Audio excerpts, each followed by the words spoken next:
ขออนุโมทนาญาติโยมผู้ถวายการอุปถัมภ์กองทุนนิตยพัฒน์ครั้งที่143ปีที่12โดยการถวายการอุปถัมภ์เป็นปัจจัยยังชีพแก่พระภิกษุสามเณรและแม่ชีผู้ศึกษาเล่าเรียนพระ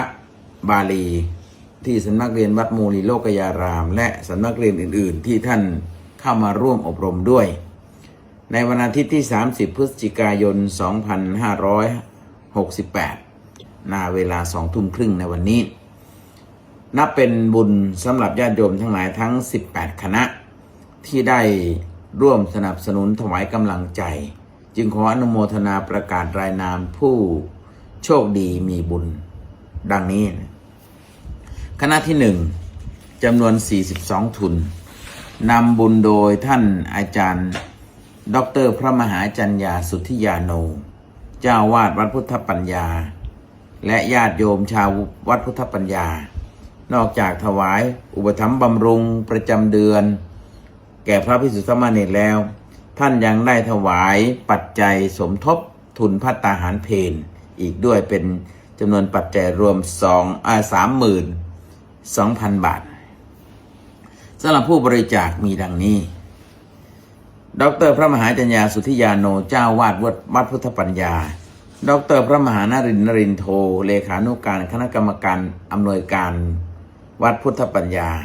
พระมหาแสงเพชรสุทธิจิตโตปริญธรรม9ประโยคพระมหาพัชรพลอารยธรรมโมคุณกัลยาว่องทิพย์คงคาคุณชูศรีลือธรรมคุณสมฤดีแจ่มจรัสคุณเฉลิมศรีภาคพิเศษคุณโซเฟียสุภาพรคุณศรีวิไลศรีวงชัยคุณเพ็ญศรีภักดีไทยคุณวิไลสิริสวัสดิ์คุณพะเยาเจนพนัสคุณสมศรีลิตเติ้ลจอห์นคุณชลธรเซฟโนคุณแอชลีย์คุณชอนฟาร์มคุณเอ็ดเวิร์ดเซฟโนคุณจิรารัตน์เกียรติสันติกุลคุณพรทิพย์กัญญาพิพัฒน์คุณอนุชาพฤกษานนทชัยคุณสุพรรณิกาฉายาลักษณ์คุณพัชราคล้ายสุบรรณคุณบัวผันฮอลคุณธีรนุชแสงวารีคุณอัมพาเชฟเฟอร์คุณเพนวิภาเลิศวิชูหัดคุณไกรรัตน์เลิศวิชูหัดคุณลักธิชาเลิศวิชูหัดคุณสุภชัยคุณกัญญารัตน์กิตติพงศธรคุณนวลจันทร์ชายเดวคุณสมควรคุณแวนด้ากตาธิการคุณแอนนาแทนคุณเอกพลพุ่มบัวรวมแล้วเป็นปัจจัย